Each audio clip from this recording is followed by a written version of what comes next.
Hi everyone, नमस्कार, जय जगन्नाथ। आउ गोटे ब्लॉग को स्वागत। ये बर्तमान हो गला के कहले 11:30 हो गला।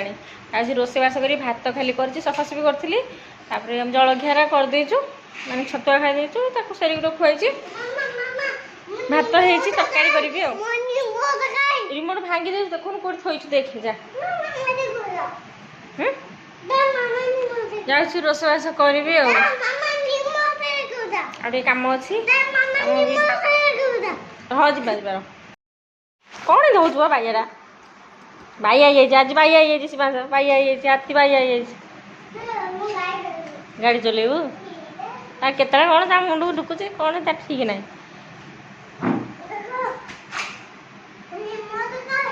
रिमोट कहीं भांगी दे रिमोट भात ये कर आलू पकई आलू 2-3टा खंडे भात आ कि हम टे भल कौटी अच्छी कौटी लो लाइट लगे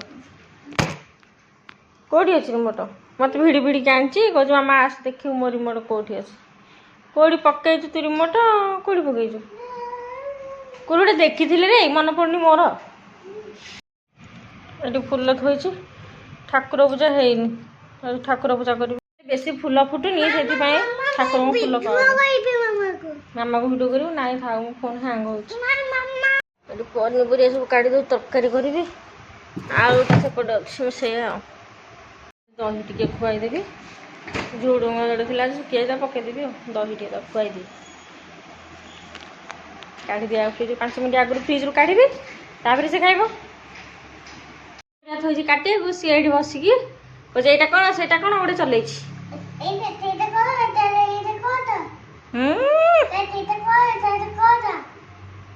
कौन तू कहून पनीपरिया कौन ना कौन हाँ कौन आउ ता पाखरे कौन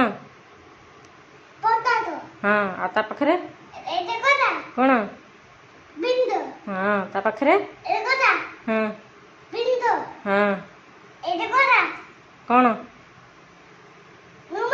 वेरी गुड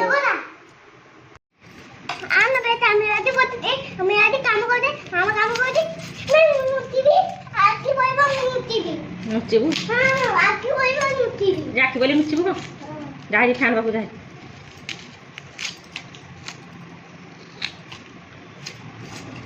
आज करी मिक्स तरकारी हम कहीं एकाधे मिक्स तरकारी करदेवी उठ उठ उठ साइड साइड हो परिया काटिया उठ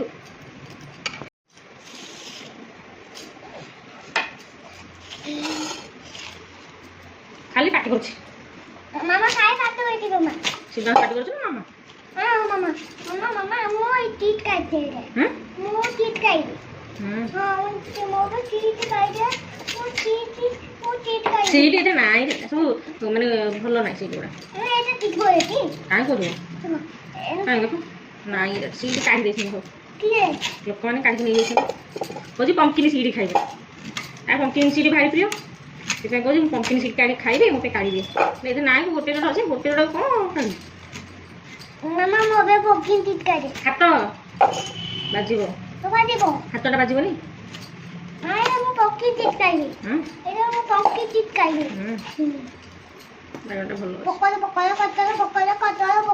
नाइ कोकड़ा हे कोटा बागणटा भलो अछि पकड़ हेइनी रे कहली एटा पकड़ हां एटा पकड़ कोजी कोकड़ा हे जिवो एटा पकड़ एटा पकड़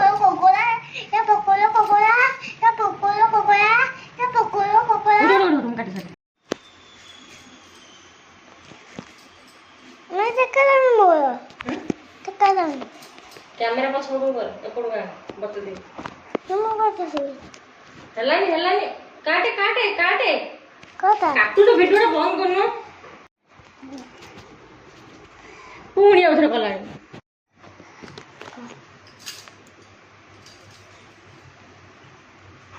को मामा इटा मामा पिटू पोटाटो आइची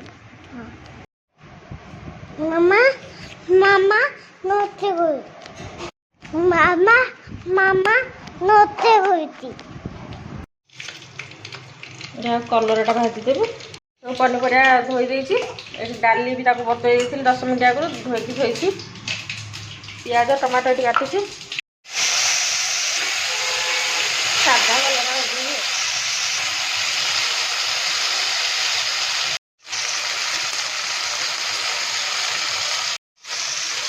ହଳଦୀ ଗୁଣ୍ଡ ଟିକେ,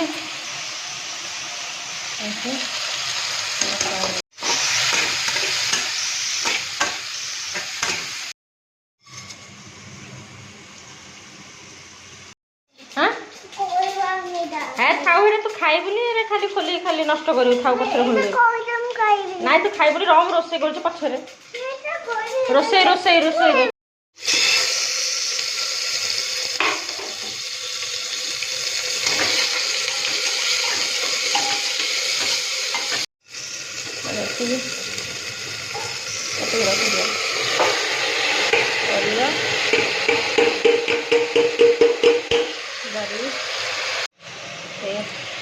ଜିରା ଗୁଣ୍ଡ, ହଳଦୀ ଗୁଣ୍ଡ, ଲଙ୍କା ଗୁଣ୍ଡ ପକେଇଛି। ଆଉ ଏଇଟା ଟିକେ ନାଇଁ ମସଲାଟା ଲୁଣ ତାକୁ ଘାଣ୍ଟି ଦେବା। ଖାଲି ଜିରା ଗୁଣ୍ଡ ପକେଇଛି, ଧନିଆ ଗୁଣ୍ଡଟା ସରିଯାଇଛି।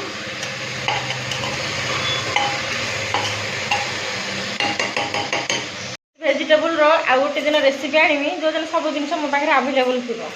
ମାନେ ଯେଉଁଟାକି ମାନେ ଆକ୍ଚୁଆଲି ସେମିତି କରାଯାଏ। ଏମିତି ଆମେ ନର୍ମାଲି ଗୋଟେ ଖାଇଦେଉଛୁ, ଯାହା ଥିଲେ ଘରେ ସେଇଟା ଖାଇଦେଉଛୁ। କିନ୍ତୁ ମିକ୍ସ ଭେଜ୍ର ରେସିପିଟା ଯେଉଁ ୱେରେ କରାଯାଏ ଆଉ ତା ଟେଷ୍ଟଟା ବି ଅଲଗା ହେବ, ଡିଫରେଣ୍ଟ ଭୋଜି ଷ୍ଟାଇଲ୍ର। ସେଇଟା ମୁଁ ଗୋଟେ ରେସିପି ଆଣିବି। ତା'ର ଜିନିଷ ଆଭେଲେବୁଲ୍ ହେଲେ ମୁଁ ତା'ର ଗୋଟେ ରେସିପି ଆଣିବି। ଆଜି ଭାବିଥିଲି କରିଥାନ୍ତି, ହେଲେ ଆଜି ଜିନିଷଟା ସେଟା ଆଭେଲେବୁଲ୍ ନାହିଁ, କି ମୋ ପାଖରେ ସମୟ ନାହିଁ, ଆଜି ଟିକେ କାମ ଅଛି, ଅଲଗା କାମ। ତେଣୁ ଆଉ କେଉଁଦିନ ରହିଲା। ଏଥିରେ ମୋର କଲରା ଭଜାଟା ବି ହେଇଗଲାଣି। ଆଉ ଟିକେ ଗୋଟେ ମିନିଟ୍ ଆଉ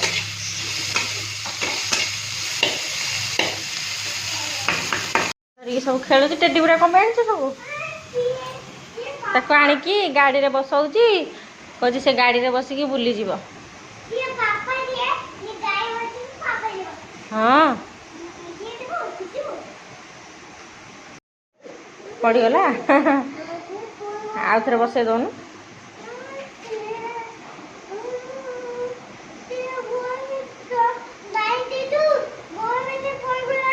ଘର ଭିତରେ ପଡ଼ିଗଲା।